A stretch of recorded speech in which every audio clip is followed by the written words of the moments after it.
আজকে শবে বরাতের রাত, এমন দামি একটা রাত। মায়ার নবী বলেন, ফায়াগফিরু লিজামিআই খালকিহি ইল্লা লিমুশরিকিন আও মুশাহিনিন। পৃথিবীর সব সৃষ্টিকুলের মধ্যে আল্লাহ মুশরিক এবং হিংসা বিভেদকারী ব্যতীত সবাইকে আল্লাহ মাফ করে দিবেন। এমন একটা রাত, আমি অসুস্থ হওয়ার কারণে মসজিদে যেতে পারি নাই, দাঁড়ায়া 2 রাকাত নামাজ পড়তে পারি নাই। ও বান্দা, সুস্থ থাকা অবস্থায় অসুস্থ আসার আগের প্রাধান্য দাও। অসুস্থ হলে, সুস্থ অবস্থায় যা করতে পারবেন, অসুস্থ হলে এটা সম্ভব হবে না।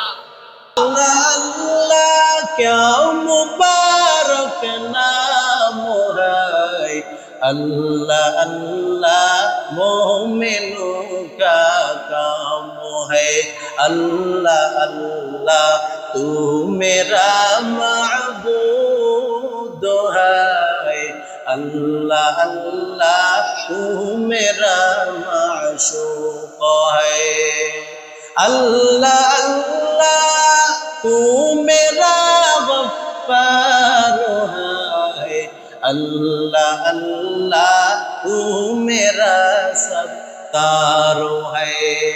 আমি আপনাদের সামনে মহাগ্রন্থ আল কোরআন থেকে একখানা আয়াত তেলাওয়াত করেছি।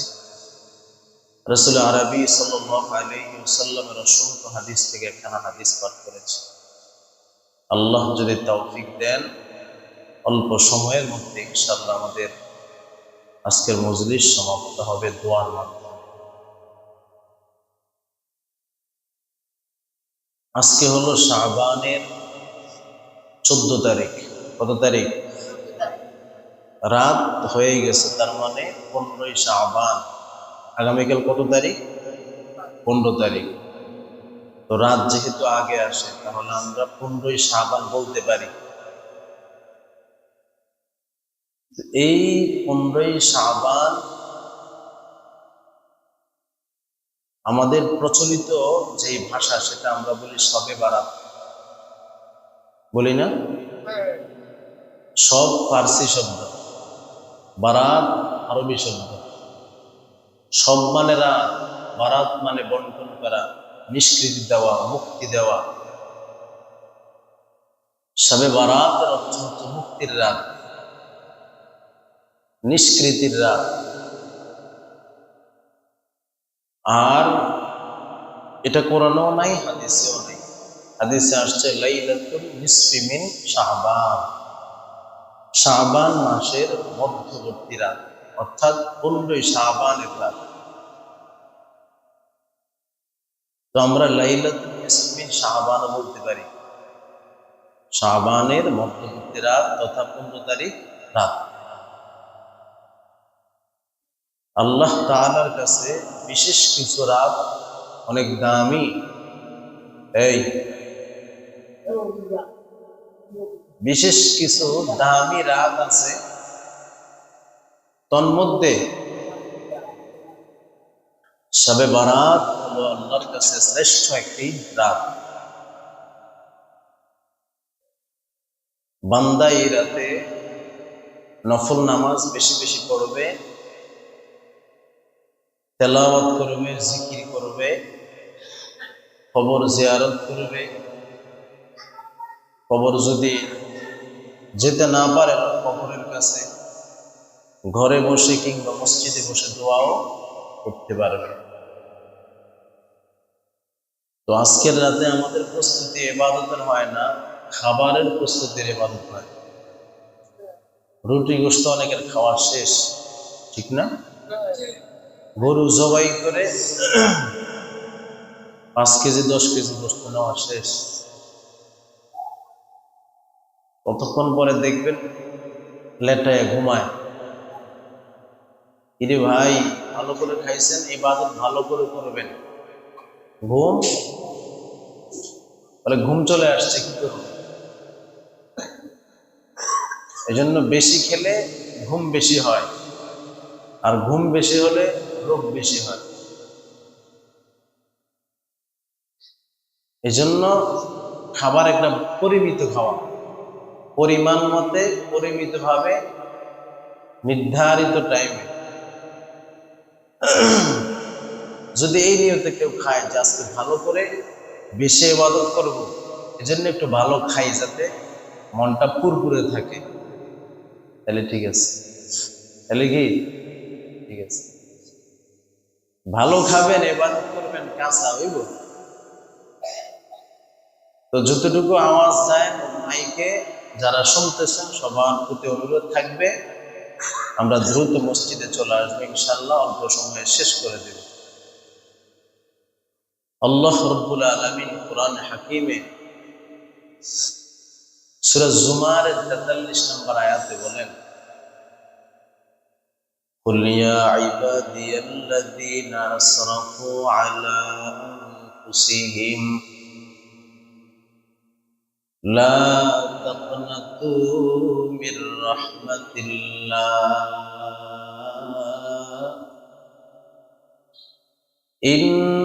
ইন্নাল্লাহা ইয়াগফিরুয যুনুবা জামিআ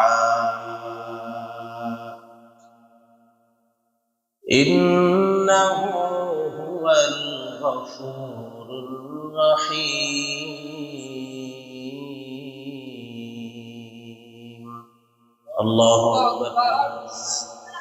আল্লাহ বলেন, হে নবী, আপনার উম্মতদেরকে আপনি জানায়া দেন, যারা নিজেদের উপরে ইসরাফ করেছে, অপব্যয় করেছে, অপচয় করেছে, জুলুম করেছে, নিজের নফসের উপরে জুলুম করেছে, পাপ করেছে, অপরাধ করেছে, গুনাহ করেছে, নাফরমানি করেছে, লা তাকনাতু মির রাহমাতিল্লাহ, তারা যেন আমি আল্লাহর রহমত থেকে নৈরাশ না হয়।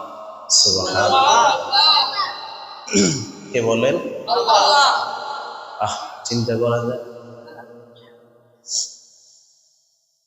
বন্ধু যদি বন্ধুর মতো না চলে সে বন্ধুত্ব টিকে? প্রিয় মানুষ প্রিয় মানুষের মতো না হলে প্রিয় মানুষ তাকে প্রিয় করে রাখে না।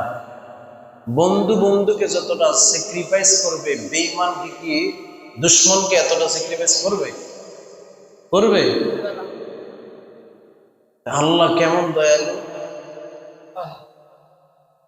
আল্লাহ বলেন, আমি এমন এক মালিক, আমি আমার বন্ধুরেও খাওয়াই, দুশমনরেও খাওয়াই। সুবহানাল্লাহ। যে নামাজ পড়ে সেও খায়, যে নামাজ পড়ে না সেও খায়। যে আমি আল্লাহকে মানে সেও আমার নিয়ামত ভোগ করে, যে আমি আল্লাহকে মানে না সেও আমার নিয়ামত ভোগ করে। আমার সূর্যের আলো, চাঁদের আলো, চন্দ্রের আলো, আমার আলো বাতাস, নদ নদী, বৃক্ষ তৃণলতা, আসমান জমিনের যাবতীয় সুবিধা সে ভোগ করে। এজন্য আল্লাহ তারপরেও বলেন, যারা জুলুম করেছে, অপরাধ করেছে, তারা আমার থেকে যেন নৈরাশ না হয়ে যায়। এই কথাটা আমভাবে বলছেন সমস্ত বিশ্বের সকল মানুষকে, সকল। তাফসীর ইবনে কাসির উল্লেখ করা হয়, রাসূল বলেন, এই আয়াত যখন নাযিল হয় আমি এত খুশি হয়েছি, অন্য কোনো কারণে আমি এত খুশি হই নাই। সুবহানাল্লাহ। কেন? কারণ আল্লাহ বলছে দুনিয়ার সবাই রে, আবার বলছে নৈরাশ না হওয়ার জন্য। ইন্নাল্লাহা ইয়াগফিরুয যুনুবা জামিআ, আমি আল্লাহ সবচেয়ে বড় ক্ষমাকারী। ইন্নাহু হুয়াল গফুরুর রহিম, আমি আল্লাহ ক্ষমা করেই দেব। সুবহানাল্লাহ। এবং তার উপর দয়াও করব। তো আজকের রাত এমন এক রাত, যেই রাতে বান্দা যদি আল্লাহর কাছে ক্ষমা চায়, আল্লাহ ক্ষমা করে দিবেন। সুবহানাল্লাহ।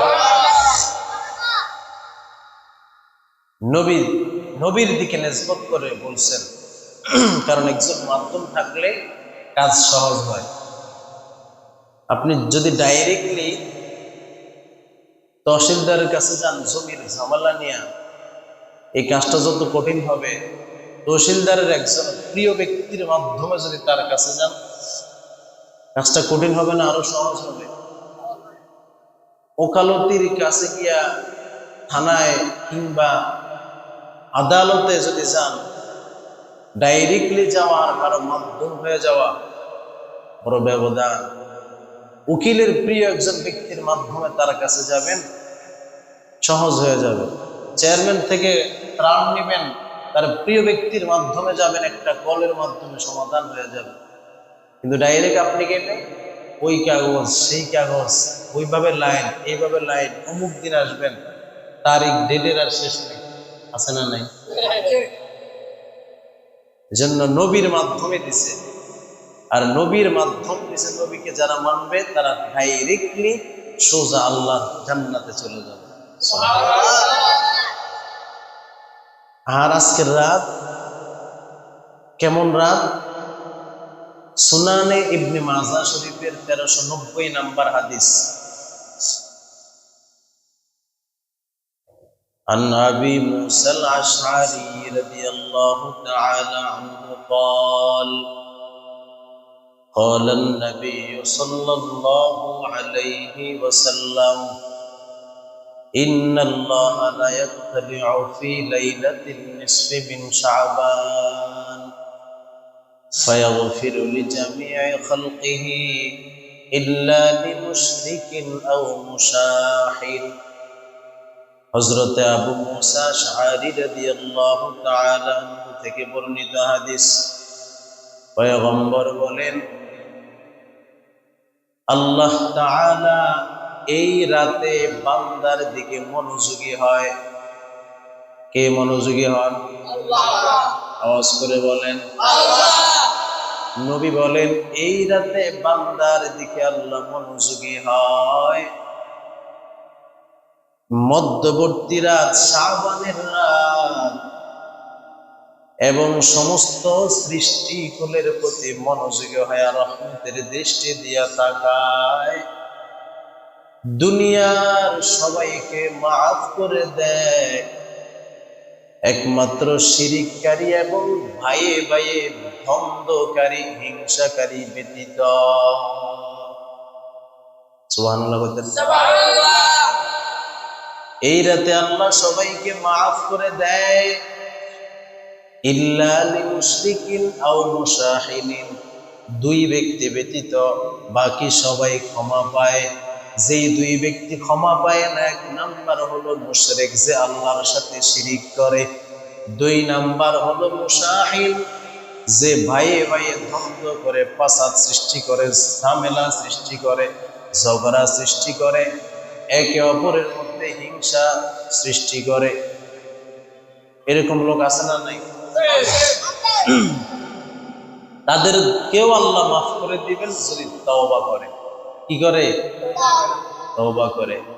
এজন্য সবাইকে আল্লাহ মাফ করে দিবেন।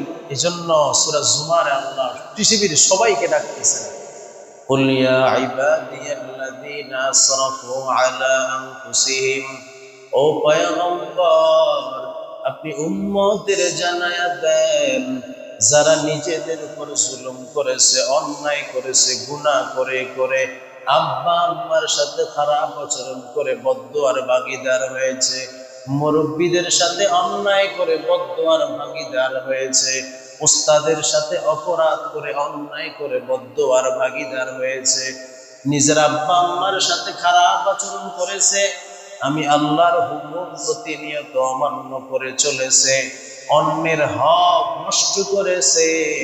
আল্লাহ বলেন, বান্দা ফিরে আয়, ফিরে আয়, লা তাকনাতু মির রাহমাতিল্লাহ, আমি আল্লাহর রহমত থেকে নৈরাশ হইও না, কারণ আমি আল্লাহ, ইন্নাল্লাহা ইয়াগফিরুদ যুনুবা জামিআ, আমি আল্লাহ কত বড় দয়াময়, কত বড় প্রেমময়, আমি আল্লাহর মতো ক্ষমাশীল আর কেউ নাই।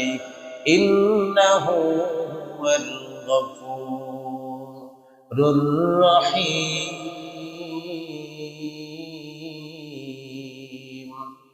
অতএব আমি আল্লাহ ক্ষমা করে দেব এবং দয়াও করব।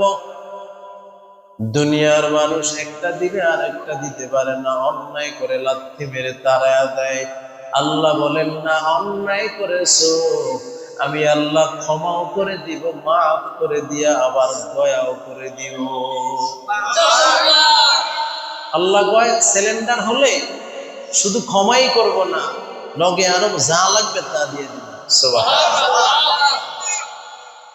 আজকের রাত কেমন দামি রাত। সুনান ইবনে মাজাহ শরীফের 1390 নম্বর হাদিস। عن أبي موسى الأشعري رضي الله تعالى عنه قال قال رسول الله صلى الله عليه وسلم إن الله لا يتبع في ليلة النصف من شعبان فيغفر لجميع خلقه إلا لمشرك أو مشاحن। হযরত মূসা আশআরী রাদিয়াল্লাহু তাআলা আনহু থেকে বর্ণিত হাদিস। পয়গম্বর বলেন, শাবে বারাত শাবানের 15 তারিখ রাত, এই রাতে আল্লাহ তাআলা সমস্ত সৃষ্টি জীবের দিকে মায়ার নজরে তাকায়, সবাইকে মাফ করে দিবে, একমাত্র শিরককারী এবং হিংসাকারী ব্যতীত বাকি সবাইকে ক্ষমা করে দিবে। সুনান ইবনে মাজাহ 1388 নম্বর হাদিস। عن علي بن ابي طالب رضي الله تعالى عنه قال قال رسول الله صلى الله عليه وسلم اذا كانت ليله النصف من شعبان فقوموا ليلها وصوموا يومها فإن الله تعالى بغروب الشمس إلى السماء الدنيا فيقول ألا من مستغفر فأغفر له। বলে শাবানের মধ্যবর্তী রাত যখন আসে, আল্লাহ তাআলা স্বয়ং প্রথম আসমানে হাজির হয়ে যায়। প্রথম আসমানে হাজির বলতে তাফসীরের কিতাবে লেখা হয় রহমত। এরপরে আল্লাহ বলতে থাকেন আলা মিন মুস্তাগফিরিন ফাগফির লাহ, বান্দা কে আছো ক্ষমা চাইবা, পাপের কারণে নিজের জীবনটাকে নাপাক করে ফেলেছো, গুনাহ করে করে জীবনটাকে অতিষ্ঠ করে ফেলেছো, আয় বান্দা আয়, আমি আল্লাহর কাছে যদি চোখের পানি ফেলে ক্ষমা চাও, আমি আল্লাহ মুহূর্তে সব গুনাহগুলো মাফ করে দিব। আল্লাহ আল্লাহ কে মুবারক নাম है, अल्लाह अल्लाह मोमिनों का काम है, अल्लाह अल्लाह तू मेरा माबूद है, अल्लाह अल्लाह तू मेरा माशूक है। এরপর আল্লাহ বলতে থাকেন আলা মিন মুস্তারজিকুন ফারজুকহু, কে আছে অভাবগ্রস্ত বল, অভাবের কারণে সংসার বড় কষ্ট হয়, দিন রাত অনেক কষ্ট হয়, অভাবের কারণে অনেক অপমানিত হতে হয়, বান্দা যদি আমি আল্লাহর কাছে চাও, আমি আল্লাহ তোমার সব অভাব দূরীভূত করে দিব।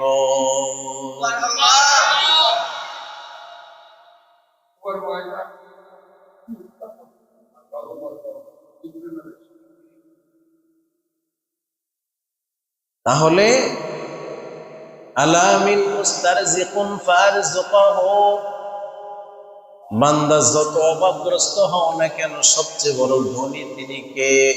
আল্লাহ।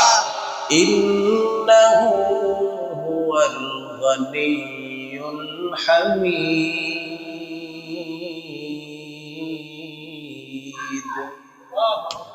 আর জোরে বল না। আল্লাহ বলেন আমি হলাম সবচেয়ে বড় ধনী, শুধু ধনী না, প্রশংসিত ধনী। কারণ দুনিয়ার ধনীরা ধনীদেরকে চায়, আমি আল্লাহ ধনীরেও চাই, গরিবেরও চাই। এজন্য আমি আল্লাহর পক্ষ থেকে ঘোষণা, গরিবেরা ধনী লোকের 500 বছর আগে জান্নাতে যাবে। ইসলাম এমন এক ধর্ম, যে ধর্মে কোনো ধনী নাই, গরিব নাই, কোনো ফকির মিসকিন নাই। বান্দা যখন নামাজে দাঁড়ায়, একই কাতারে শামিল হয়ে কৃষক, শ্রমিক, গরিব, ধনী একত্রে দাঁড়াবে, ব্যবধান করার কোনো সুযোগ নাই। এরপরে আল্লাহ বলেন, কে আছো বিপদগ্রস্ত বল। বিপদের কারণে রাতের বেলা ঘর থেকে বের হতে পারো না, দিনের বেলাও না। আমার দেশের অনেক হালাত, যেই দেশে দিনের বেলাও বের হওয়া বড় ভয়, না জানি কখন ঘুম হয়ে যায়, খুন হয়ে যায়, না জানি কখন অত্যাচারের জুলুমের শিকার হয়, না জানি কোন সন্ত্রাসের টার্গেট হয়ে জীবিত মানুষ লাশ হয়ে ঘরে ফিরে আসে। এজন্য আল্লাহ বলেন, দুশ্মনের ভয়, সন্ত্রাসের ভয়, চুরি ডাকাতির ভয়, আমি আল্লাহর কাছে তোরা বল। আমি আল্লাহ যারা বিপদগ্রস্ত তাদের বিপদ থেকে মুক্তি দিয়ে দিব। আজকের রাত এমন এক রাত, বান্দা যা লাগে তোমরা চাও, বান্দা চাইতে দেরি হবে, আমি আল্লাহ দিতে দেরি করব না। মান বাকা মিন খাশিয়াতিল্লাহ হারামাল্লাহু তিলকাল আইনা আলান নার। জাহান্নামের ভয় যদি কেউ চোখের পানি ছেড়ে দেয়, চোখের পানি নাকের ডগায় আসার আগে আমি আল্লাহ তার গুনাহগুলো মাফ করে দিব। আল্লাহ এরপর বলেন, আলা কাদা হাত্তা ইয়াতলু আল ফজর। নবী বলেন, আল্লাহ এইভাবে বান্দাকে ডাকতে ডাকতে সন্ধ্যা থেকে সুবহে সাদিক পর্যন্ত সারাটা রাত ডাকতে থাকে। আল্লাহ বলেন, উদউনি আস্তাজিব লাকুম। বান্দা যদি আমি আল্লাহরে ডাকো, আমি আল্লাহ বান্দার ডাকে সাড়া দিব। আমি আল্লাহ বান্দার কারণে আমার ঘুম নাই, খানা নাই, রাতের বেলা আমি আল্লাহ ঘুমাই না। কারণ রাতের একটা কিংবা তিনটা নাই, দুইটা নাই, বান্দা যদি আল্লাহ বলে ডাক দেয়, আর আমি আল্লাহ যদি ঘুমায়া থাকি, আমি মালিক হওয়ার যোগ্য না। লা তাখুযুহু সিনাতুন ওয়ালা নাওম। এজন্য আমি আল্লাহর ঘুম নাই, তন্দ্রা নাই, আমি আল্লাহ ঘুমাই না। আমি আল্লাহ বান্দার জন্য বসে থাকি, বান্দা কখন চাইবে, বান্দা চাওয়া মাত্র আমি আল্লাহ দেওয়ার জন্য প্রস্তুত হয়ে যাই। এ রাত এমন এক দামি রাত। আম্মা জান আয়েশা রাদিয়াল্লাহু তাআলা আনহা, স্ত্রীদের মধ্যে আম্মা জান আয়েশার পালা আজকে পয়গম্বর। আম্মা জান আয়েশার সাথে রাত্রি যাপন করবেন। হঠাৎ করে আম্মা জান আয়েশার ঘুম ভেঙে গেল। মায়ের নবী নাই। ঘুম থেকে উঠে দেখে চোখই ফাঁকা হয়ে আছে। মায়ের নবী কই? আম্মা জান আয়েশা মনে মনে ভাবলেন নাকি অন্য বিবির ঘরে চলে গেছেন। এটা তো বিশ্ব নবীর এমন হতে পারে না। তারপর আম্মা জান আয়েশা সবার ঘরে খুঁজতেছেন, আবার বলেন হয়তো মারিয়া কিপ্তির ঘরেও যেতে পারেন। না না, দেখেন মায়ার নবী কোনো বিবির ঘরে নাই। চলতে খুঁজতে খুঁজতে হঠাৎ করে দেখেন মদিনার ওই জান্নাতুল বাকিতে গোরস্থানের সামনে নবী দাঁড়ায়া, কবরস্থানের সামনে দাঁড়ায়া চোখের পানি ফেলিয়া মায়ার নবী কান্না করতেছেন আর দোয়া করতেছেন। আম্মা জান আয়েশা পেছন থেকে নবীর দেখতেছেন। মায়ার নবী হঠাৎ করে আঁচ করতে পেরে তাকায়া দেখেন আম্মা জান আয়েশা দাঁড়ায় আছে। মায়ার নবী বলেন, আয়েশা তুমি কি ভাবছো আমি তোমার উপরে জুলুম করব নাকি? না না, আল্লাহ এবং তার রাসূল কারো উপরে জুলুম করতে পারে না। জানো আজকে কোন রাত? লাইলাতুল নিসফি মিন শাবান। আজকে হলো শাবানের রাত, শাবানের মধ্যবর্তী রাত।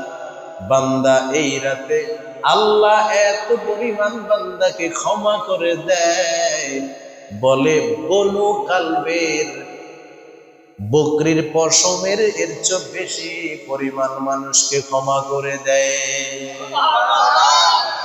বনু কাল গোত্র এমন একটা গোত্র, বলে যে এই গোত্রের ভিতরে বেশি বেশি পরিমাণে অন্য অন্য গোত্র থেকে এই গোত্রের ভিতরে বেশি পরিমাণে বকরি লালন পালন করা হতো। এত পরিমাণ বকরি ছিল, বলে এই বকরির যত পশম আছে এর চেয়েও দ্বিগুণ সংখ্যক মানুষকে আল্লাহ এই রাতে মাফ করে দেয়। চিন্তা করা যায় রাত, এই রাতের দাম আছে না নাই? কথা কয় না, আছে না নাই? এমন দামি একটা রাত, পুণ্যের রাত, শবে বরাতের রাত, লাইলাতুল নিসফি মিন শাবানের রাত। হঠাৎ করে একদিন আম্মা জান আয়েশা বলেন, মায়ার নবীকে আমি খুঁজতেছি, মায়ার নবীর কোনো দেখা নাই, মায়ার নবীর কোনো সাক্ষাৎ নাই। রাতের বেলা আমি ঘুম ভেঙে দেখি মায়ার নবী নামাজের মুসল্লা বিছায়া নামাজ শুরু করে দিছে। আম্মা জান আয়েশা দেখতেছেন মায়ার নবী মাত্র সূরা ফাতিহা তেলাওয়াত করলেন, এরপরে দেখতেছেন সূরা ফাতিহা তেলাওয়াত করে সূরা বাকারা শুরু করে দিলেন। কোরআনের মধ্যে সবচেয়ে বড় সূরার নাম কি? সূরাতুল বাকারা। বিশাল দীর্ঘ প্রায় 3 পারার সমন্বিত সূরা, 2 পারায় গোটা সূরাতুল বাকারা।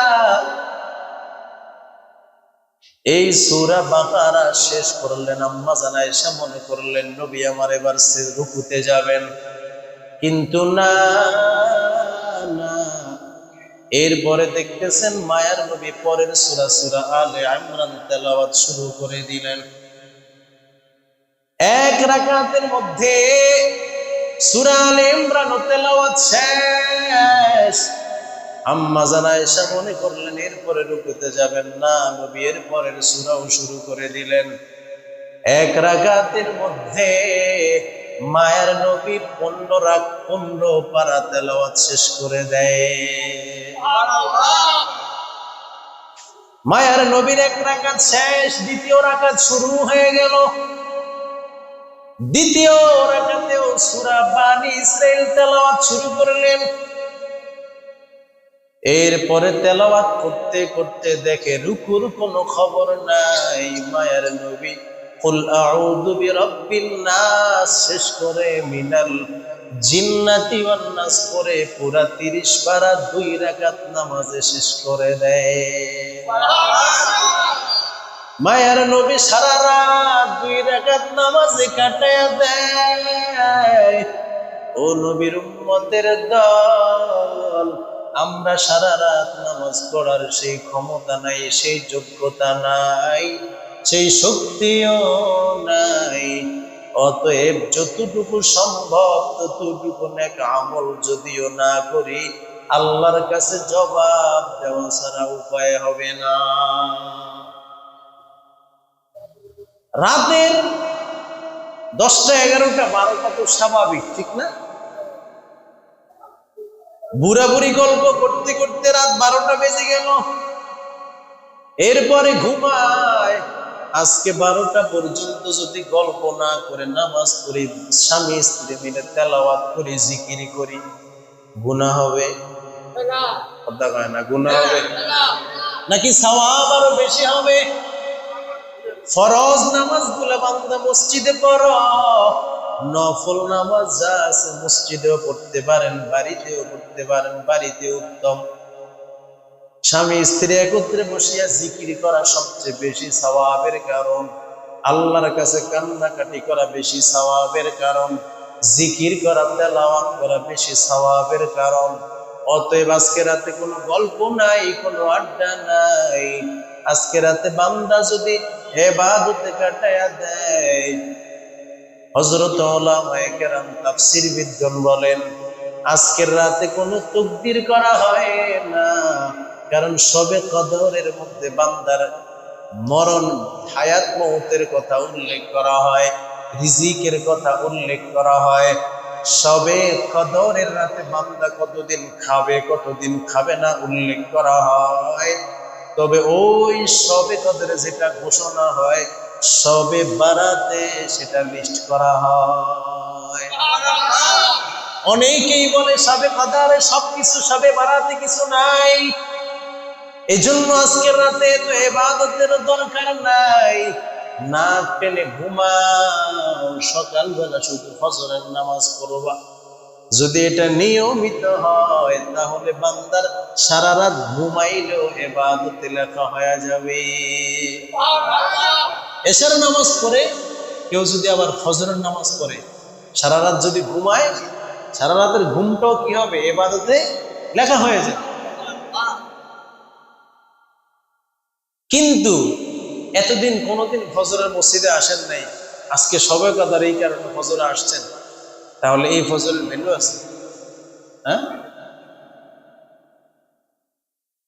অভ্যস্ত হতে হবে 5 ওয়াক্ত নামাজে, আল্লাহর সামনে হাজিরা দিতে হবে। আজকের রাত এমন দামি রাত, মায়ার নবী কবরের পাশে গিয়া জিয়ারত করেছেন।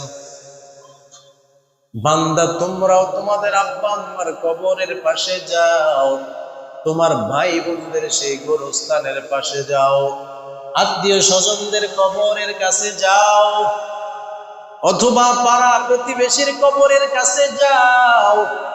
বান্দা গোরস্থানে ওরা ঘুমায়, আমার আপনার সাথে পাশে বসে থাকা মানুষটাও আজকে কবরে শুয়ে আছে না নাই? গত কয়েক মাস আগেও আমাদের মুসল্লি আজকে কবরের বাসিন্দা, মুর্দা হয়ে গেল। আমি আজকে এখানে কথা বলতেছি, আগামীকাল হয়তো এই মাইক থেকে এলান হয়ে যাবে আমার হুজুর তো আর দুনিয়াতে নাই। হবে কি হবে না? ওই দিন আর কান্না করার সুযোগ নাই, ওই দিন আর নামাজ পড়ার সুযোগ নাই। কবরের পাশে শুইয়া মানুষগুলা একটা সেজদার জন্য কান্না করতেছে, ও মালিক একটা সেজদা করার সুযোগ দাও, আর গুনাহ করবো না, আর নামাজ ছাড়বো না, আর জিকির ছাড়বো না, একটা বার সেজদা করার তৌফিক দাও। বান্দা কিয়ামত পর্যন্ত কান্না করতে থাকবে, একটা সেজদা করার সুযোগ হবে না।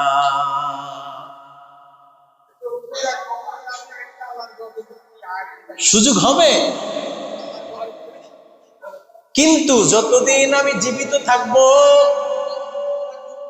আল্লাহ বলেন তোমরা যতদিন জীবিত থাকবা ততদিন যখন তখন চাইলে সেজদা করতে পারবা, ঠিক না ভাই? ঠিক। কিন্তু এখন সেজদা করতে মন চায় না, কবরে গেলে আর সেই সুযোগ হবে না।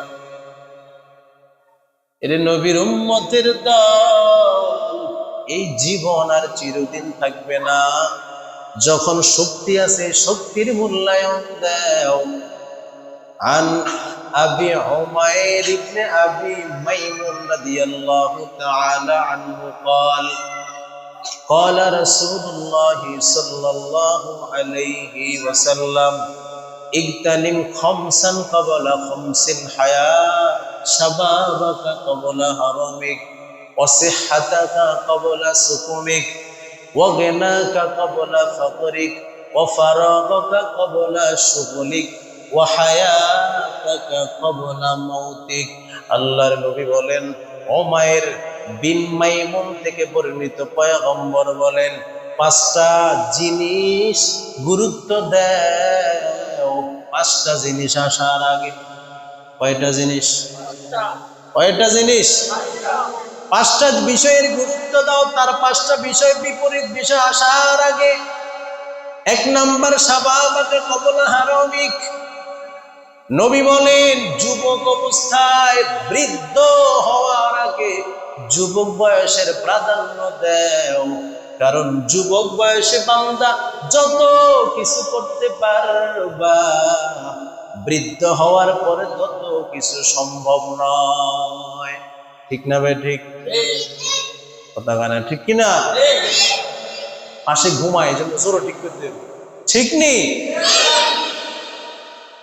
মন খারাপ, কষ্ট হয়? নারে তাকবীর। গরম আছে। তাহলে পাঁচটা বিষয় আসার আগে পাঁচটা জিনিসের গুরুত্ব দাও। বান্দা বৃদ্ধ হওয়ার আগে যুবক বয়সের গুরুত্ব দাও। আজকে আমি যুবক হওয়ার কারণে আমার শক্তি আছে, পাওয়ার আছে, বাক শক্তি আছে, দৃষ্টি শক্তি আমার প্রখর, ঘ্রাণ শক্তি আমার প্রখর, শ্রবণ শক্তি আমার প্রখর। শক্তি থাকার কারণে যেদিকে ইচ্ছা সেই দিকে দৌড়াই, যখন তখন গাছে লাফাই, যখন তখন খেলাধুলায় লিপ্ত হই, যখন তখন আড্ডা দেই, ঘুমাই। কিন্তু এমন একটা সময় আসবে বান্দা তোমার দাদার দিকে তাকায়া দেখ, ওই দাদাও একদিন তোমার মতো যুবক ছিল, তোমার মতো শক্তিশালী ছিল। ওই দাদা পান খাওয়ার জন্য পান ছেঁচতে হয়, এরপরেও দাদা পান খেতে বড় কষ্ট পায়। আছে না নাই? কথা বলেন, আছে না নাই?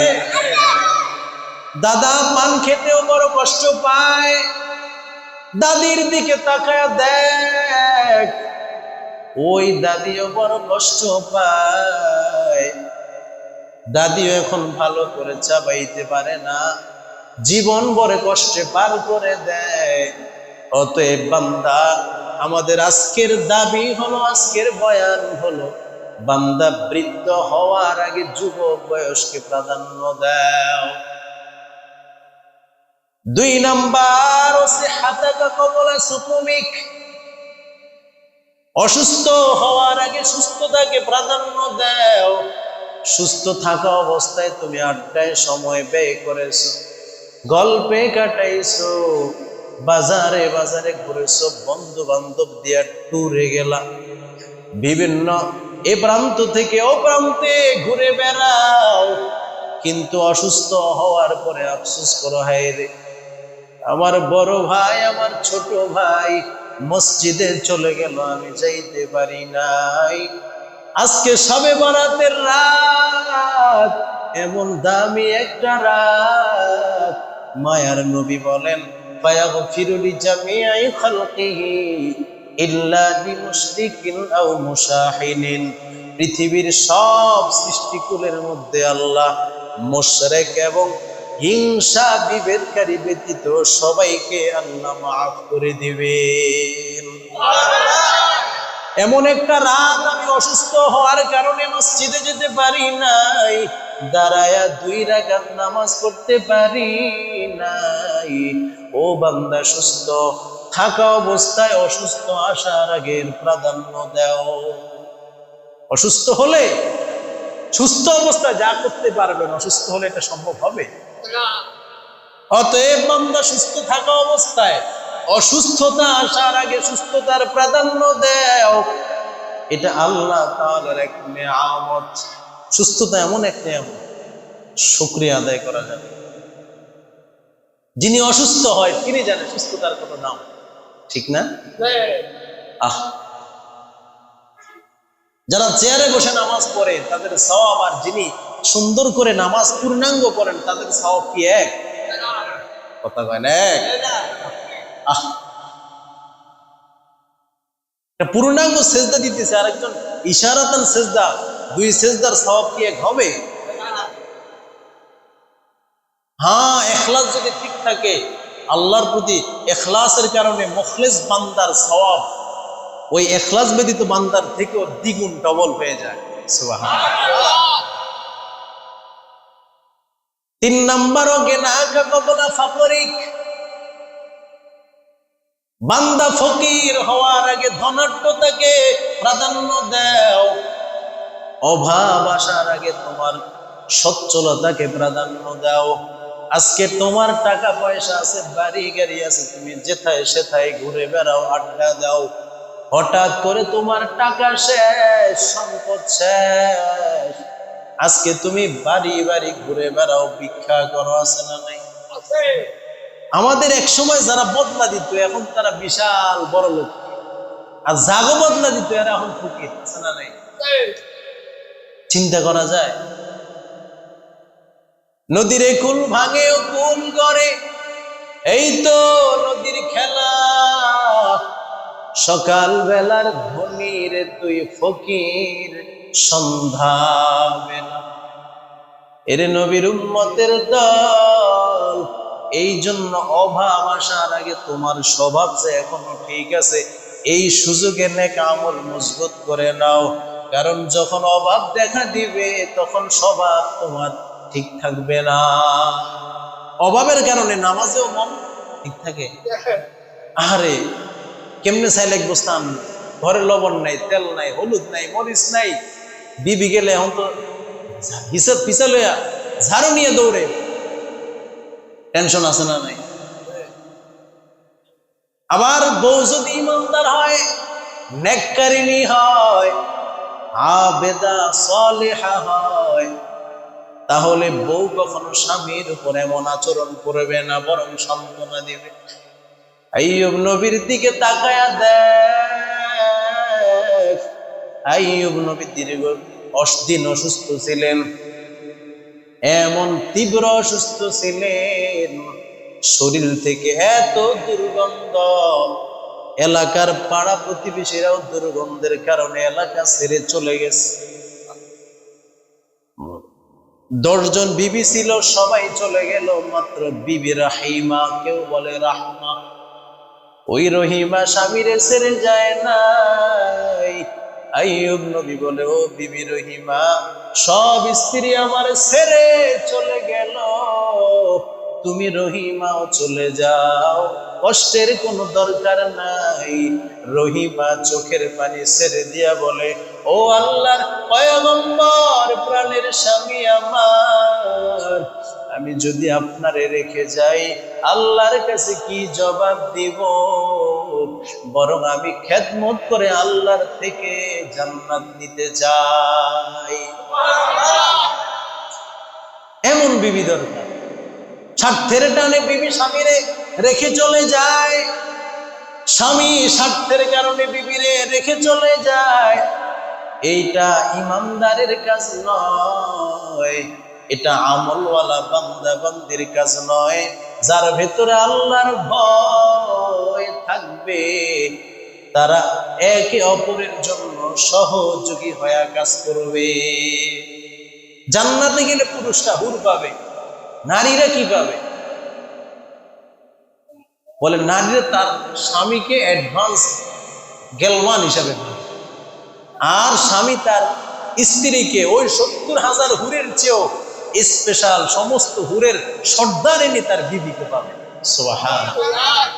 বিবির দিকে এখন তাকাইতে মন চায় না, চেহারা আগে সুন্দর আছিল, এখন কেমন কেমন লাগে, আছে না নাই? এখন ঢক লাগে না, ভাল লাগে না। আর এখনকার স্ত্রীরা তো খেচ্চর হয়ে গেছে, ঘরে সাজে না, বাইরে পরিলাহান সেজে গুজে হাঁটে, আছে না নাই? এজন্য মা বোনরা ঘরে সাজবেন, ঘরে পাক পবিত্র সুন্দর হয়ে থাকবেন।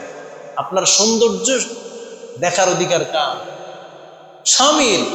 এখন স্বামীর সামনে সাজে না, ওই দেবর আইব, বেয়াই আইব, খালতো ভাই আসবে, বিয়ের আসরে যাবে, এমন সেজে গুজে 2-3 কেজি পাউডার মেখে আলতা সুলু যা আছে লাগায়া তারপরে যায়, আছে না নাই? এটা না, এটা ঠিক না। যাই হোক, স্বামী স্ত্রী যদি নেককারিনী হয়ে কবরে যায়, তারা জান্নাতের সুরদের সবচেয়ে বড় সর্দার হবে, একে অপরকে পাবে। 3 নাম্বার, অভাব আসার আগে তোমার সচ্ছলতাকে প্রাধান্য দাও, কারণ যখন অভাব দেখা দেয় তখন স্বভাব ঠিক থাকে না। 4 নাম্বার,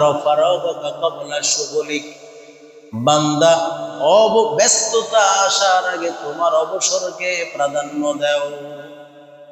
ব্যস্ত হয়ে গেলে নেক আমল করা বড় কঠিন হয়ে যায়, ভালো কাজ করা বড় কঠিন হয়ে যায়, নিজেকে তৈরি করা বড় কঠিন হয়ে যায়, সংসার ডেভেলপ করা বড় কঠিন হয়ে যায়, আত্মীয় স্বজনদের সময় দেওয়া বড় কঠিন হয়ে যায়, আল্লাহকে সময় দেওয়াও বান্দার কঠিন হয়ে যায়।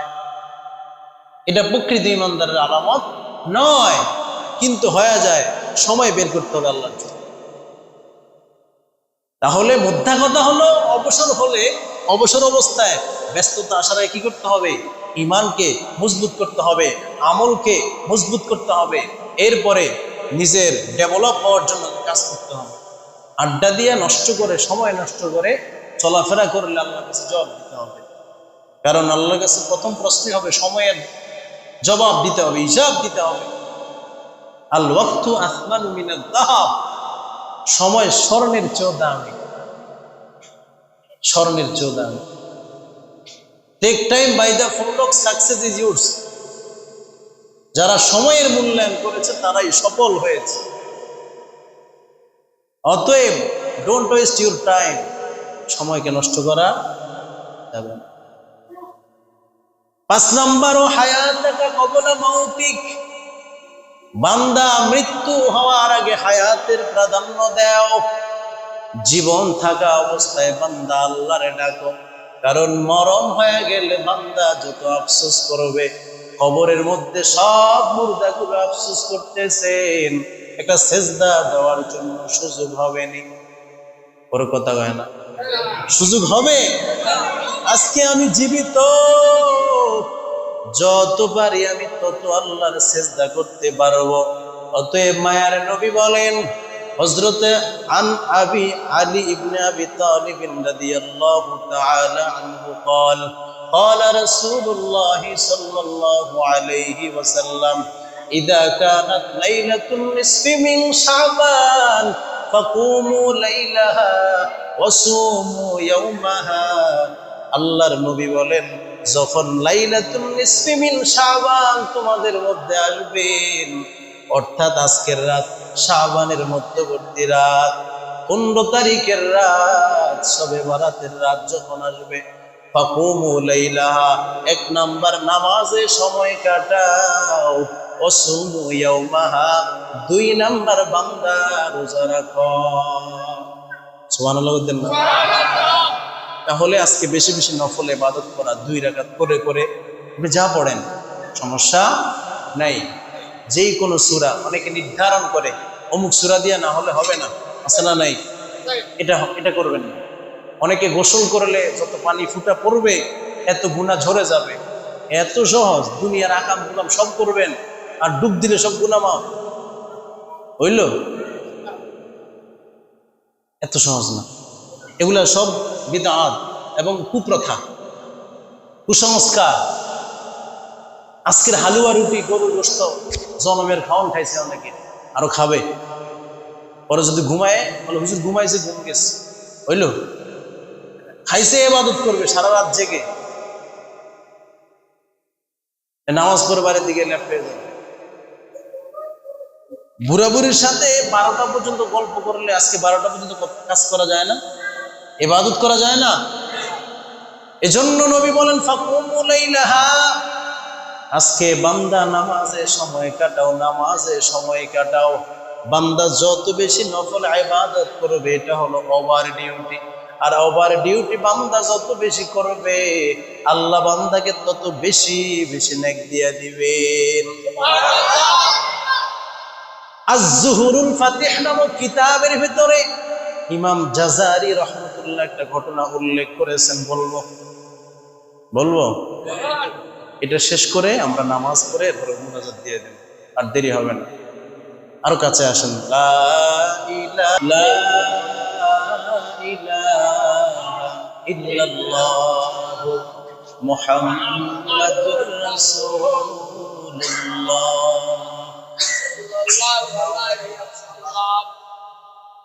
হযরত ইউসুফ আলাইহিস সালাম মিশরের খাদ্যমন্ত্রী, মিশরের গভর্নর, হঠাৎ করে আতাউ রাজুলুন ফাকিরুন, এক ফকির ইউসুফ নবীর সামনে দাঁড়ায় গেল।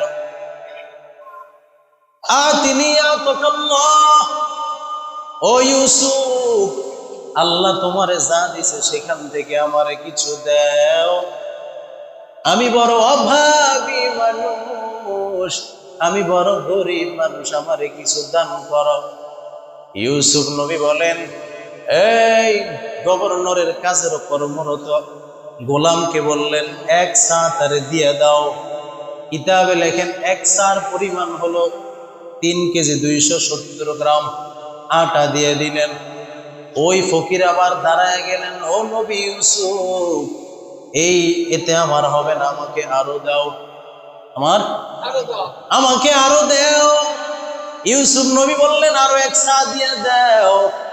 আবারও 3 কেজি 270 গ্রাম দিয়ে দিলেন। ওই ফকিরে বললেন, আমার হবে না, আমাকে আরো দাও, আমাকে আরো দাও। ইউসুফ নবী বললেন, এই ফকির, তুমি কি জানো না এই মিশরের ভিতরে বড় দুর্ভিক্ষ, মিশরে বড় অভাব, চতুর্দিক থেকে মানুষ লাইন ধরে ত্রাণ নিতেছে, ত্রাণ নিবে আরো নিবে, যদি তুমি সব নিয়ে যাও তাদেরকে আমি কেমনে দিব? ইউসুফ নবীর ওই ফকির ডাক দিয়া কই, ইউসুফ, তুমি কি জানো কে আমি? যদি তুমি জানতা তাইলে তুমি তোমার মন মতো আমারে দিয়া দিতা। ইউসুফ নবী হঠাৎ চমকে গেলেন, কি ব্যাপার, কে তুমি? ওই ফকির ডাক দিয়া বলে, আমি হলাম ওই যুবক যে জুলাইখার মিথ্যা অপবাদের থেকে ছোটবেলায় মায়ের কোলে যেই শিশু তোমারে নিরপরাধের সাক্ষী দিয়েছেন, তোমার পক্ষে সাক্ষী দিয়েছেন, আমি হলাম ওই দিনের শিশু, আজকের যুবক। আমি হলাম তোমার সেই সাক্ষীদাতা।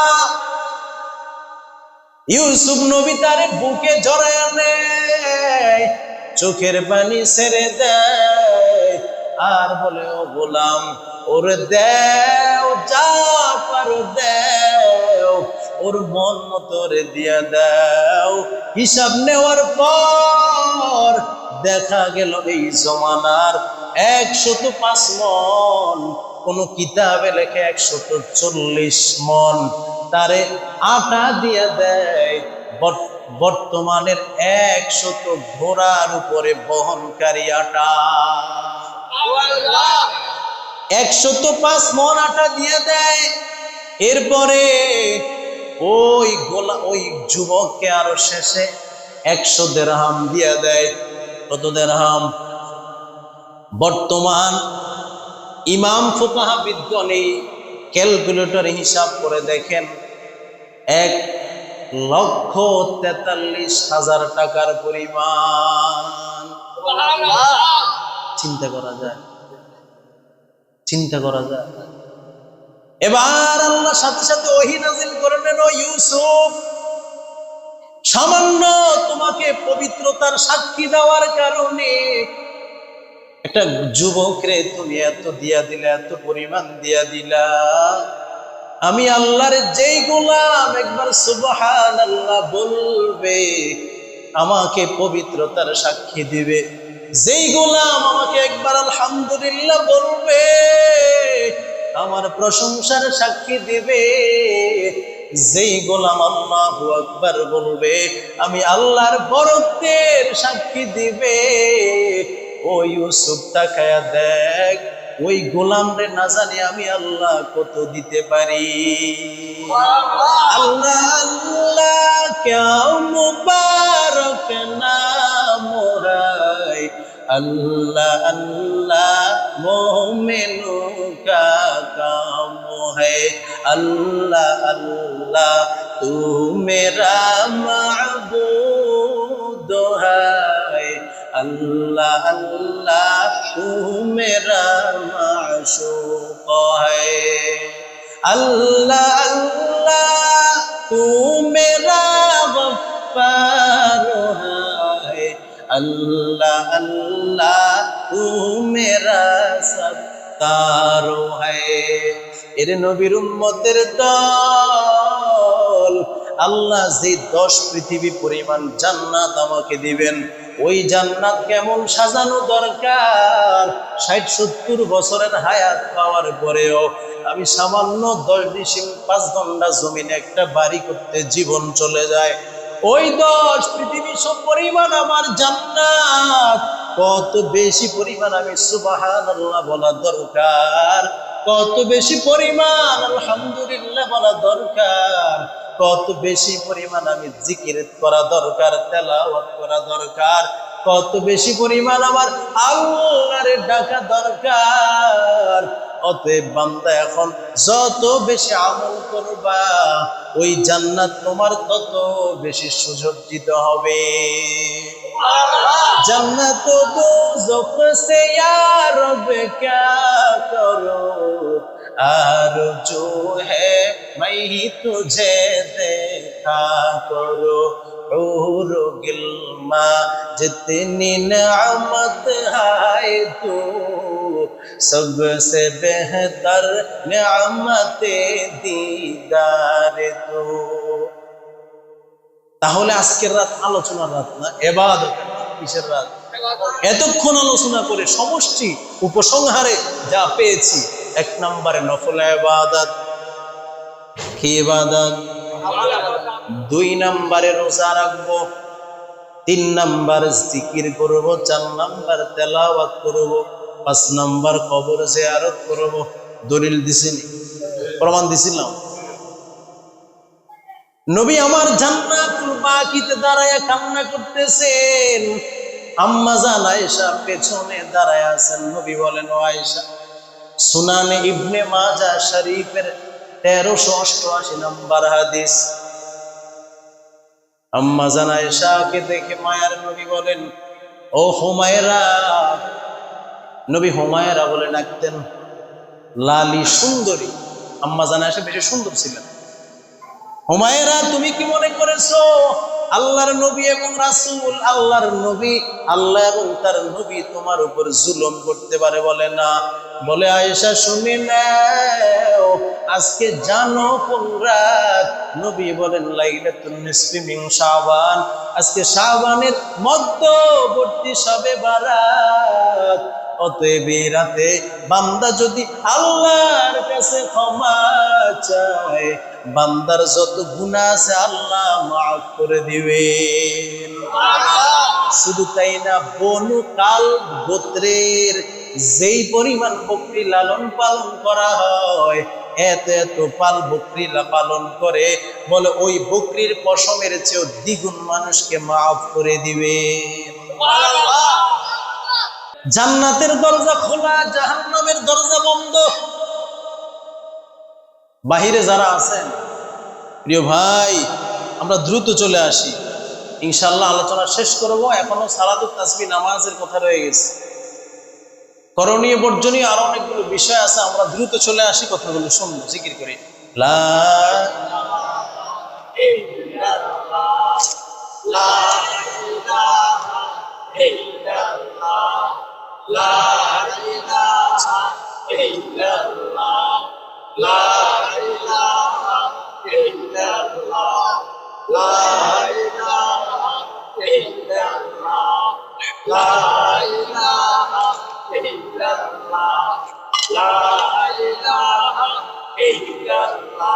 لا إله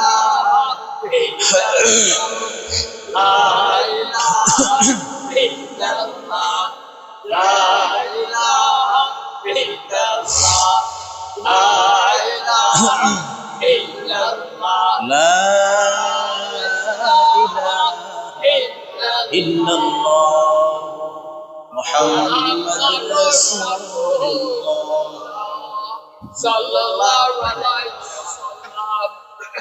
অনেকে মনে করে শবে বরাত বলতে কিছু নেই, আছে না নাই? সহিহ সিত্তার 6টা কিতাব, 4টা কিতাবের মধ্যে আসে নাই। বুখারী আসে নাই, মুসলিমে আসে নাই, আবু দাউদে আসে নাই, নাসাইতে আসে নাই, ইবনে মাজাহ এবং তিরমিজিতে আসছে। এজন্য লা মাযহাবী বিভ্রান্ত সৃষ্টিকারী একদল বাংলাদেশে এই বরাত কদর আসলে এরা বুলেটিন দেয়, ভিডিও ছড়ায়, বার্তা দেয়। শবে বরাত শবে কদর বলতে কিছু নাই, মসজিদে যাওয়ারও দরকার নাই, নামাজ পড়ারও দরকার নাই, রোজারও কোনো দরকার নাই, খাবেন আর ঘুমাবেন, আগের মতো নামাজ পড়বেন। নাউজুবিল্লাহ কইবেন না? তাহলে মোবাইলের কথা আমরা ধরবো? ধরা যাবে? শুধু শবে বরাতের মর্যাদার ব্যাপারে কোনো কিলোকাল নাই, নবী ইবাদত করেছেন, এতটুকু নিয়ে সমস্যা। এই রাতে বান্দার তাকদীরের যে ফয়সালা, এক বছরের যে বাজেট, এটা এই রাতে হবে না শবে কদরে হবে, এই নিয়ে আলোচনা, ইখতিলাফ এটা নিয়ে। আমি এটা ভেঙে দিচ্ছি। সহিহ হাদিস এবং কিতাব হাদিস যাবতীয় সবকিছুর মুদ্রা কথা হলো, সমষ্টি কথা হলো, এই রাতে বান্দার বাজেট করা হয় না, বাজেট করা হয় শবে কদরে। কবে? কবে? শবে কদরে। তবে আল্লামা জমখশরী এবং আল্লামা জুরজানি রহমতুল্লাহ আলাই, দুইজন প্রতিবন্ধী আলেম, এরা দুজন প্রতিবন্ধী ছিলেন। কি ছিলেন? কিন্তু সমস্ত ইমামদের উস্তাদ, যারা তাকে বস মানতেন, লিডার মানতেন, জমখশরী এবং জুরজানি রহমতুল্লাহ আলাই বলেন, এই রাতে বাজেট হয় না, তবে এই রাতে লিস্ট করা হয়, শবে কদরে ঘোষণা করা হয়। সুবহানাল্লাহ। এই রাতে কি করা হয়? শবে কদরে কি করা হয়? ঘোষণা। যেমন আমরা আগে লিস্ট করি বিভিন্ন কাজের, পরে আইন পাস করি, ঠিক না? এই হয়েছে, এই হয়েছে, এই হবে, বা এই কাজ হবে, আজকে কারা কারা করবেন, কারা কারা দিবেন, দেন নাম লিস্ট করে, ঠিক না? হ্যাঁ, আজকে লিখবে। তারপরে এইটা হয়ে গেছে, কাজ ওকে, ঠিক আছে। আল্লাহ তাআলা কত বড় দয়াময়, কত বড় প্রেমময়। আল্লাহ বান্দার আজকে লিস্ট করবেন, ঘোষণা দিবেন শবে কদরে। দেখি বান্দা রমজান মাস পেয়ে ইবাদত করে, কলবকে ঈমানের বলে বলিয়ান হয়ে মজবুত করে, পাপা কঙ্কিলতা থেকে নিজেকে মুক্ত রেখে পবিত্র আত্মা নিয়ে আমি আল্লাহর কাছে যদি শবে কদরে উপস্থিত হতে পারে, তার এক বছরের বাজেট আমি নেকের বাজেটে পরিপূর্ণ করে দেব। কারণ বাজেটটা কি হবে? এক বছর কে কত খাবেন, কে এত এই বছর কত অভাবী থাকবেন, কত সচ্ছলতা থাকবেন, এই এক বছরে কোথায় আপনি বিপদগ্রস্ত হবেন, এই এক বছরে কোন দিন কখন, রাতে না দিনে, সকালে না দুপুরে, বাসাতে না বাড়িতে, নদীতে না ঘাটে, আসমানে না জমিনে, দেশে না দেশের বাহিরে কোথায় মরবেন লিস্ট করা হবে। বেঈমান অবস্থায় মরবেন নাকি ঈমান নিয়ে মরবেন, এই লিস্ট করা হবে। আজকের রাতেই ঘোষণা হবে। কবে? সবে কদর। সমস্যা তো এটা নিয়ে যে আজকের রাতে কিছু নাই, এটার কারণেই যত ঝামেলা। তো সমাধান হলো কি? আজকে লিস্ট করা হবে, শবে কদরে ঘোষণা করা হবে, আইন পাস হবে শবে কদরে। শবে কদর তো কোরআন নাজিলের রাত, রমজানের শেষ রাত। ইমাম শাফিঈ রহমতুল্লাহ আলাইহি বলেন, 5টা এমন রাত আছে যে রাতে বান্দার দোয়া আল্লাহ নির্দ্বিধায় মাঝখানে পর্দাবিহীন সরাসরি কবুল হয়ে যায়। 1 নম্বর ইয়াউমুল জুমআ, জুমার রাতে, লাইলাতি ইয়াউমুল জুমআ। 2 নম্বর ইয়াউমুল আযহা ওয়া ইয়াউমুল ফিতরা, ঈদুল আজহার রাত, ঈদুল ফিতরের রাত, 3 নাম্বার শবে বারাত এবং বাকি 2টা শবে বারাত এবং শবে কদর। সুবহানাল্লাহ। বিশেষ বিশেষ কিছু রাত আল্লাহ উম্মতে মুহাম্মদের জন্য কেন দিছেন? ওই যে আপনারা 2 সপ্তাহ আগে আমি বলছিলাম, মনে আছেন? হাদিসটা আবার বলি। বড় পীর আব্দুল কাদের জিলানী রাহমাতুল্লাহ আলাইহি বুনিয়াতুত তালিবিন নামক কিতাবে লেখেন যে ফেরেশতাদের 2টা ঈদ আছে, মানুষেরও 2টা ঈদ আছে। ইন্না লিল মালাইকাতি ঈদান ফিস সামা কামা আন্না লিল মুসলিমিনা ইয়াওমা ঈদান ফিল আরদ। ফেরেশতাদের আসমানবাসীর 2টা ঈদ, জমিনবাসীর 2টা ঈদ আছে। ফাঈদান লিল মালাইকাতি লাইলাতুল বারাআতি ওয়া লাইলাতুল কদর। আব্দুল কাদের জিলানী বলেন সেই 2টা ঈদ হলো ফেরেশতাদের লাইলাতুল বারাত এবং লাইলাতুল কদর। সুবহানাল্লাহ। কেন? বলে দুনিয়ার মানুষ রাতে ঘুমায়, এই জন্য তারা দিনের বেলা ঈদ করে। আরে ফেরেশতাদের কোনো ঘুম নাই, এই জন্য তারা রাতের বেলায় ইবাদতের মাধ্যমে ঈদ উৎসব পালন করবে। আম্মা জান আয়েশা থেকে বর্ণিত, রাসূল বলেন এক ব্যক্তি ডাকতেছে, আসেন এক কেরাতের মাধ্যমে সকাল থেকে দুপুর পর্যন্ত কারা কাজ করবেন। তখন একদল গেল, কাজ করলো 1 কেরাত পরিমাণ। এরপরে দ্বিতীয় দলকে ডাকা হলো, দুপুর থেকে আসর পর্যন্ত কাজ করবেন 1 কেরাতের বিনিময়ে। গেল। এরপরে ডাকলেন আসর থেকে মাগরিব সূর্য অস্তমিত যাওয়া পর্যন্ত অল্প সময়ে 2 কেরাতের বিনিময়ে কাজ করবেন, আসেন। নবী বলেন আগের যারা উপমা হলো ইহুদি নাসারা, আসর থেকে মাগরিব বলেন আমার উম্মতেরা। কেরাত তাফসীরের কিতাবে লেখে 1 কেরাত মানে 1 উহুদ পরিমাণ সওয়াব, 1 উহুদ পরিমাণ সম্পদ। আর 2 কেরাত আমি উম্মতে মুহাম্মদের জন্য রেখেছি। সুবহানাল্লাহ। চিন্তা করা যায়? তার মানে কি? পরিশ্রম কম, পারিশ্রমিক বেশি। পরিশ্রম কম, পারিশ্রমিক বেশি। সেটা হলো আমাদের জন্য। আগেরকার মানুষের হায়াত বছরের 1000-এর উপর বছর বয়স ছিল। আমাদের হায়াত কত? 60 থেকে 70।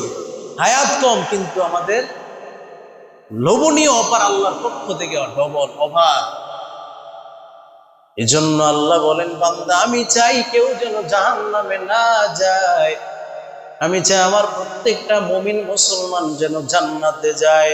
আমি আল্লাহ এই শেষ নবীর উম্মতের জন্য আমি বিশাল বিশাল কিছু রাতের অফার রেখেছি। এই রাতগুলো পেয়ে যদি বান্দা আমি আল্লাহর কাছে চাই, আমি আল্লাহ বান্দাকে নির্দ্বিধায় মাফ করে দিব। আলা মিন মুস্তাগফিরিন ফাগফির লাহ। বান্দা যখন আমি আল্লাহর কাছে ক্ষমা চাও, নিজের জুলুমের কারণে, পাপ রাশির কারণে, অপরাধের কারণে, বান্দা যদি তওবা করে আমি আল্লাহর কাছে ক্ষমা চাও, চোখের পানি নাকের ডগায় আসার আগে আমি আল্লাহ বান্দার সব গুনাহগুলো মাফ করে দিব। আলা মিন মুস্তারজিকুন ফারজুকহু। অভাবী কে আছো? অভাবগ্রস্ত তোমার কিছু নাই, অভাবের তাড়নায় কষ্টে তোমার জীবন যায়, সময় যায়, আমি আল্লাহর কাছে বল, কারণ আমি আল্লাহ হলাম বড় ধনী। আমি আল্লাহর মতো ধনী আর কেউ নাই, কারণ আমি আল্লাহ কোনো বন্ধুরে নয়। আমি আল্লাহ আমি বেঈমানদেরও খাওয়াই, যে আমার হুকুম মানে তারেও দেই, যে আমার হুকুম মানে না আমি তারেও দেই। আমার সূর্যের আলো, চাঁদের আলো, চন্দ্রের আলো, আমার আলো বাতাস, আমার নদ নদী, আসমান জমিন, গাছ বাতাস, বৃক্ষ তৃণলতা, সবকিছু যেমনি ভাবে আমার মুমিনরাও ভোগ করবা, তেমনি ভাবে বেঈমানরাও ভোগ করবে। এতে কোনো বাধা নাই, কারণ কিয়ামতের দিন প্রত্যেকটা আমলের যাররা যাররা হিসাব হবে। কাদের কুদরত তুদারি বরকামাল আনতা রব্বি আনতা হাসবি দুল জালাল তুহি কাদের জলিলুল্লাহ জাহাদার বহর হালে তুহি মেরা নিগাহদার। আল্লাহ বলেন, এর মুমিনের দল, এই দুনিয়া কিছুই না। দেখো রাতের বেলা স্বামীর গলা কেটে স্ত্রী পালায়া গেল। দেখো 20 তলা বিল্ডিং এর ভবন থেকে নিষ্পাপ দুধের বাচ্চারে মা ফেলে পরকীয়া প্রেমের কারণে বাচ্চারে ফেলে চলে গেল। স্বার্থের কারণে মা তার বাচ্চাকে ফ্রিজের ভেতরে ঢুকায়া রেখে চলে গেল। স্বার্থের কারণে সন্তান তার মাকে হত্যা করে ফেলল। স্বার্থের কারণে বাবার বিরুদ্ধে সন্তানের মামলা, সন্তানের বিরুদ্ধে বাবার মামলা। এর মুমিন তাকায়া দেখ, এই দুনিয়ায় কেউ আমার আসল না, এরা সবাই আমার নামে আপন। আমার আসল হলেন আমার আল্লাহ এবং রাসূল।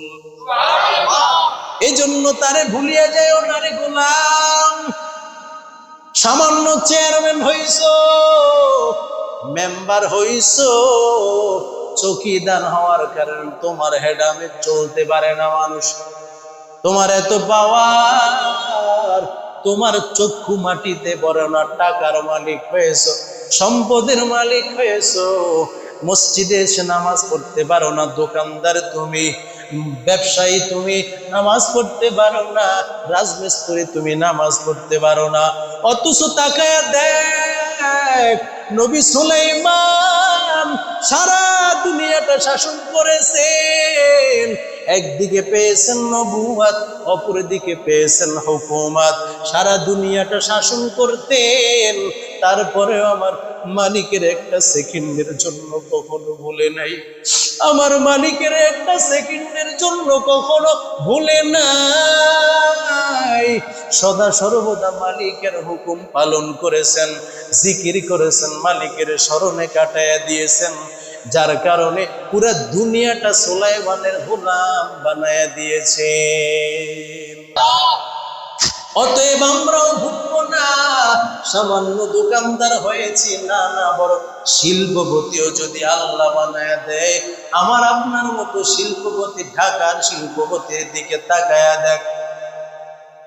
এক আল্লাহর গোলাম বলল, ভাই চলেন আমরা একত্রে নাস্তা করব। বলে না, আমি রোজা রাখি প্রতিদিন।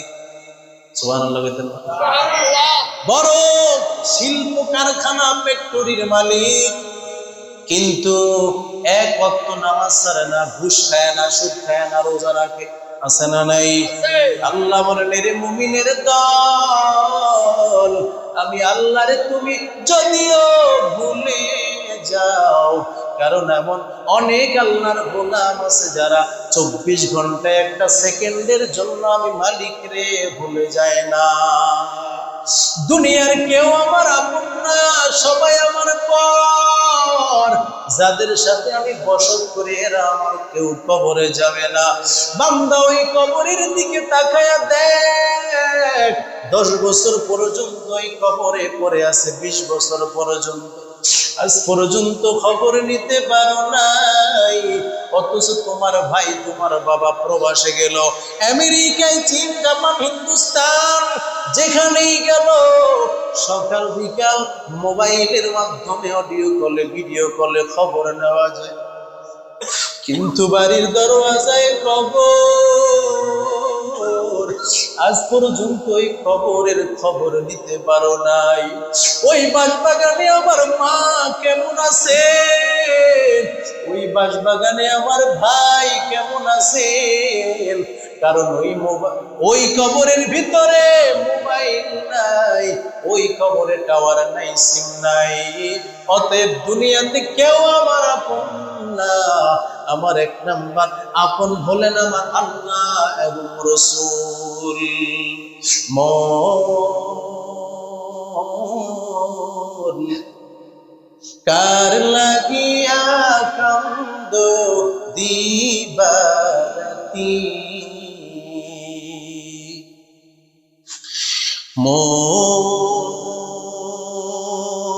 মন কার লাগিয়া কান্দ দিবারাতি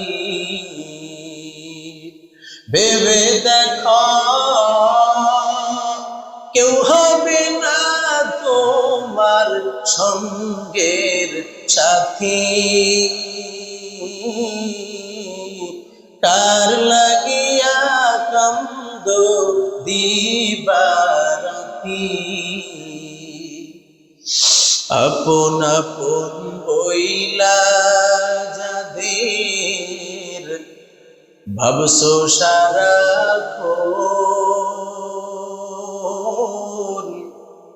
আসলে যে কেউ নয় তারা কেউ নয় রে আপন আপন আপন বইলা যাদের ভাবছো সারাক্ষণ আসলে যে কেউ নয় তারা কেউ নয় রে আপন ও তোর কে বায়াপন অনন্তকাল রে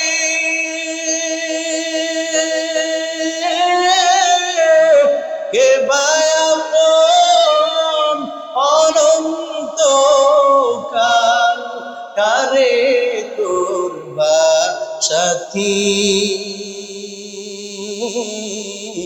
কার লাগিয়া কান্দ দিবারাতি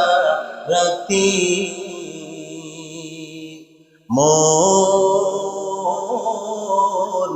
কার লাগিয়া কান্দ দিবারাতি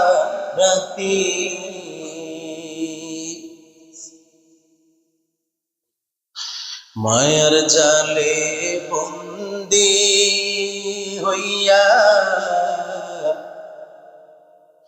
বাইন্দা সুখের ঘর পরকে লইয়া করছো বস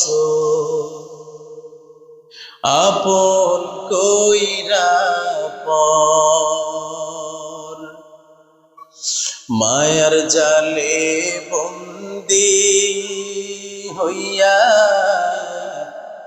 বাইন্দা সুখের ঘর পরকে লইয়া করছো বস আপন কইরা পর ও তোর কে বায়াপন অনন্তকাল রে কে বায়াপন অনন্তকাল কারে করবা সাথী মন কার লাগিয়া কান্দ দিবারাতি মন কার লাগিয়া কান্দ দিবারাতি ভেবে দেখো কেউ হবে না তোমার সঙ্গের সাথী কার লাগিয়া কান্দ দিবারাতি আল্লাহ আপনি আমাদের সবাইকে ঈমান আমল নিয়া আপনাকে সন্তুষ্ট করে কবরে যাওয়ার তৌফিক দান করুন বলি আমিন। আজকের বিশেষ আরেকটি আমল আছে, সেটি হলো সালাত তাসবিহ নামাজ। কোন নামাজ? কারা কারা পড়ছেন একটু হাত দেখায় দেন তো আল্লাহ। এই পর্যন্ত যারা যারা পড়ছে একটু হাত উঠান, আল্লাহকে দেখান। মাশাআল্লাহ মাশাআল্লাহ, হাত নামান, আল্লাহ কবুল করুক, আমিন বলেন। রসুলের চাচা ইবনে আব্বাস রাদিয়াল্লাহু তাআলা আনহু, রসুল তার চাচাকে বলেন,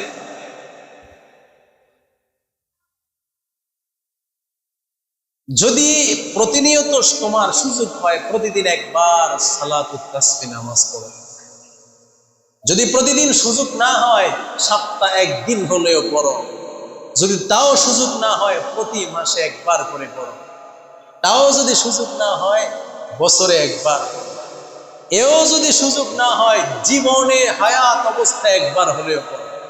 সুবহানাল্লাহ বলেন। তাহলে নামাজের দাম আছে না নাই? রসুল বলেন যারা এই নামাজ পড়বে তারা নিষ্পাপ জন্ম নেওয়া ভূমিষ্ঠ বাচ্চার মতো সমস্ত গুনাহগুলো মাফ করে আল্লাহ নিষ্পাপ করে দিবেন। তাইলে আমাদের গুনাহ বেশি না সওয়াব বেশি? হিসাব করা যায়? কাউকে যদি বসায় রাখি কম্পিউটার নিয়ে ক্যালকুলেটর নিয়ে তাও মিলবে না। আল্লাহ আমাদেরকে মাফ করে দেন, আমিন বলেন। তাহলে আজকে রাতে যে আপনি তার সালাতে তাসবিহ পড়বেন ব্যাপারটা এরকম না, মানে আজকে রাতে পড়লে তো এটার ফজিলত পাবেন, যেহেতু একটা বিশেষ রাত, যেই নেকের কাজই করবেন আল্লাহ কবুল করে নেবেন। যদি কার জন্য করেন, কার নিয়ত কার জন্য হতে হবে? আল্লাহর জন্য হতে হবে। নামাজের সিস্টেমটা হলো তাসবিহ আছে, সুবহানাল্লাহি ওয়ালহামদুলিল্লাহি ওয়ালা ইলাহা ইল্লাল্লাহু আল্লাহু আকবার। এই তাসবিহটা বলেন, সুবহানাল্লাহি ওয়ালহামদুলিল্লাহি ওয়ালা ইলাহা ইল্লাল্লাহু আল্লাহু আকবার। আবার বলেন, সুবহানাল্লাহি ওয়ালহামদুলিল্লাহি ওয়ালা ইলাহা ইল্লাল্লাহু আল্লাহু আকবার। এই তাসবিহটা পড়বেন। 4 রাকাত নফল নামাজের নিয়ত করবেন। কয় রাকাত? 4 রাকাতে প্রতি রাকাতে 75 বার করে পড়বেন। কতবার? তাইলে 4 75 কত হয়? 300। 4 75 কত হয়? 4 রাকাতে 300 বার মিলাবেন। ঠিক আছে? 1 রাকাতে কতবার? 4 রাকাতে কতবার? চালু করতে হবে, মুখ চালু করতে হবে। 1 রাকাতে কতবার? আবার কোন? এদিকে সাউন্ড হয়, এদিকে হচ্ছে না, এদিকে মানুষ বেশি। 1 রাকাতে কতবার? 1 রাকাতে কতবার? 4 রাকাতে কতবার? 300 বার। এবার আসেন কেমনে পড়বেন। প্রথমে আমরা নিয়ত বাঁধবো, তাকবীরে তাহরিমা বেঁধে আমরা সানা পড়বো। সানা পড়ে 15 বার পড়বো। কতবার? আর আন্দাজে পড়লে তো ঝামেলা, কষ্ট হয়ে যায়, ঠিক না? একটা গণার সিস্টেম করবেন আপনার ভেতরে, যেন আপনি দেখেন অন্য কেউ টের পেলে নামাজ হবে না। এই যেভাবে হাতটা বাম হাতের পিঠের উপরে ডান হাতের পেট রাখতেছেন না, এইভাবে এই আঙ্গুলের কোরের মধ্যে গণবেন, এইভাবে ভিতরে গণবেন। ঠিক আছে?